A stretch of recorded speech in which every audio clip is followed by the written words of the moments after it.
Praise the Lord. सबको जय मसीह की मेरे प्रियो। आशा करता हूँ प्रभु में आप सब बहुत अच्छे से होंगे। मेरे प्रियो, एक बात है जो आप सबके साथ में आज बांटने का मन किया काफ़ी समय के बाद, और वो बात ये थी कि आज हम एक अलग प्रकार की उलझनों में उलझे हुए हैं कि आखिर मैं किसकी सुनूं। हालेलुया। आखिर मैं किसकी सुनूं? मैं इसकी सुनूं या मैं उसकी सुनूं? और हम परेशान हो जाते हैं, ऐसे उलझ जाते हैं मेरे प्रियो। तब हमें समझ में नहीं आता कि हम किसकी सहायता लें। पर मैं आपको एनकरेज करना चाहता हूं, ऐसे में जब आपको कुछ समझ में ना आए तो आप परमेश्वर के पास जाएं, उसके कलाम से सीखिए कि ऐसे में परमेश्वर का कलाम आपके लिए क्या सिखाना चाहता है। इसी प्रकार की एक उलझन मेरे प्रियो परमेश्वर के एक जन दानियल की जिंदगी में पाई गई। जब सारे अधिपति, सारे शास्त्री और जितने भी वहां के बड़े बड़े लोग थे, ये जिक्र आपको दानियल की पुस्तक उसका 6वां अध्याय और उसके वचन 7 के अंदर मिल जाएगा।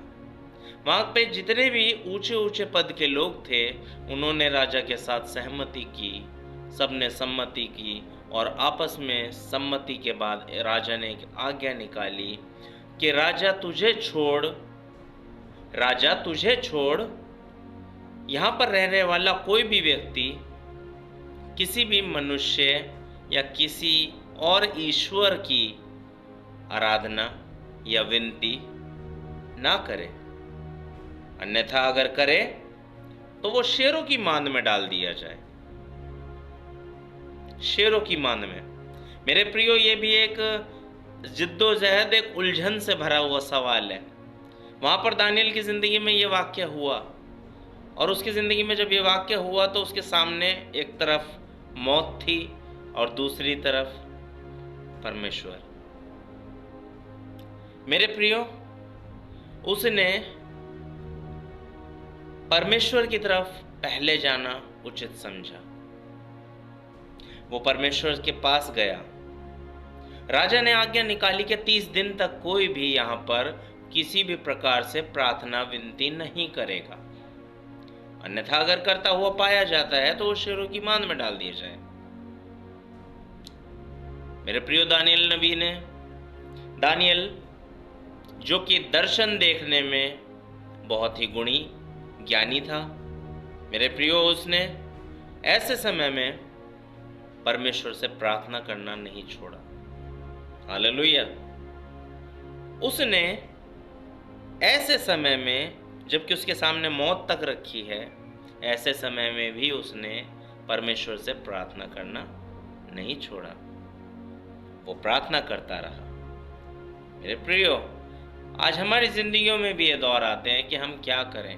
हम प्रार्थनाओं को सबसे पहले छोड़ते हैं। Hallelujah, praise the Lord.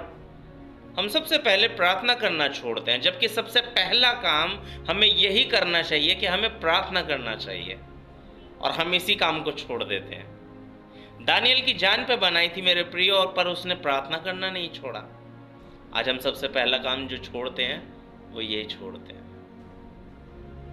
मेरे प्रियो, हम किसे खुश कर रहे हैं? आज आपकी मेरी जिंदगी में सवाल आता है, हम किसे खुश कर रहे हैं? इसको या उसको? किसकी सुने, इसकी या उसकी? हालेलुया। आज ये सवाल आपके और मेरे जीवन में भी लागू होता है मेरे प्रियो। हम किसकी सुने? मेरे प्रियो, मैं तो कहता हूं कि आप परमेश्वर की सुनिए, क्योंकि वो जो बताएगा, वो पवित्र आत्मा जो आपको सिखाएगा, वो सबसे बेस्ट, सबसे बेहतर सिखाएगा। उसमें आपकी कोई हानि ना होगी, उसमें आपका कोई नुकसान ना होगा। मेरे प्रियो, एक वाक्य बाइबल के भीतर पाया जाता है, जो कि गलातियों की पुस्तक उसका 1 अध्याय और उसका वचन 10 को जब हम पढ़ते हैं तो वहां पर पौलुस प्रेरित इस प्रकार से कहते हैं कि अगर मैं मनुष्यों को प्रसन्न करने में रहता, यदि मैं मनुष्यों को खुश करने में रहता, तो परमेश्वर का दास न होता। Hallelujah, praise the Lord. आज हम किसे खुश कर रहे हैं? मनुष्य को खुश कर रहे हैं या परमेश्वर को खुश कर रहे हैं मेरे प्रिय? पतरस इस प्रकार से कहते हैं, प्रेरितों के काम की पुस्तक उसका जब हम 4 अध्याय का जब हम उसका वाक्य 19 को हम पढ़ते हैं मेरे प्रियो, तो वहां पर इस प्रकार से लिखा है, क्या यह परमेश्वर के निकट उत्तम है? भली बात है कि हम परमेश्वर को छोड़ तुम्हारी सुने? नहीं,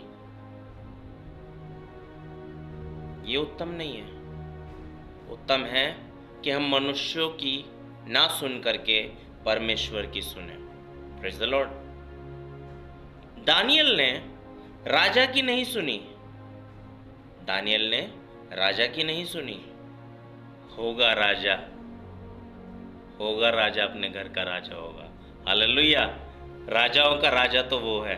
praise the Lord. Amen. Hallelujah. वो राजाओं का राजा है, वो प्रभुओं का प्रभु है, उसकी सुनिए। प्रभु आप सबको बहुत आयत से आशीष दे मेरे प्रियो। आज जो वचन आप सबके साथ बांटा है, इसे जरूर दूसरों के साथ भी बांटिएगा, क्योंकि ये जरूर किसी ना किसी के जीवन से जरूर रिलेट करता होगा। हो सकता है उस भाई या उस बहन की जिंदगी में भी ऐसा एक दौर आ रहा हो जब वो परेशान हो, जब वो बिल्कुल उलझा हुआ हो कि हाँ अब मैं किसकी सुनूं। मेरे प्रियो उसे बताइए, उसके साथ इस वचन को, इस वीडियो को शेयर करिए कि किसी की मत सुनो, उस राजा की सुनो जो राजाओं का राजा है, जो प्रभुओं का प्रभु है। सिर्फ उसकी सुनो। प्रभु इस वीडियो के माध्यम से, इन वचनों के माध्यम से मेरे प्रियो आप सबको बहुत आयत से आशीष और बरकत देवे। आमीन। जय मसीह की। गॉड ब्लेस यू प्रियो।